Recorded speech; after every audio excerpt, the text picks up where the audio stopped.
ದೊಡ್ಡ ನಗರ, ಪಂಡರಾಪುರವೆಂಬ ದೊಡ್ಡ ನಗರ, ಅಲ್ಲಿ ವಿಠೋಬನೆಂಬ ದೊಡ್ಡ ಸಾಹುಕಾರ.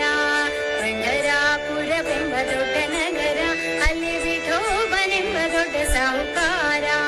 ವಿಠೋಬನಿರುವುದು ನದಿ ತೀರ, ವಿಠೋಬನಿರುವುದು ನದಿ ತೀರ, ಅಲ್ಲಿ ಪಂಡರಿ ಭಜನೆ ವ್ಯಾಪಾರ.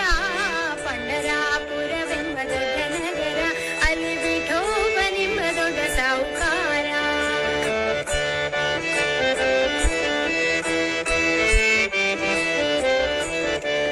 ತಂದೆ ನೀನೆ, ತಾಯಿ ನೀನೆ ಪಾಂಡುರಂಗ, ನಮ್ಮ ಬಂಧು ನೀನೆ, ಬಳಗ ನೀನೆ ಪಾಂಡುರಂಗ. ತಂದೆ ನೀನೆ, ತಾಯಿ ನೀನೆ ಪಾಂಡುರಂಗ, ನಮ್ಮ ಬಂಧು ನೀನೆ, ಬಳಗ ನೀನೆ ಪಾಂಡುರಂಗ. ಭಕ್ತರ ಪೋಷಕ ಪಾಂಡುರಂಗ.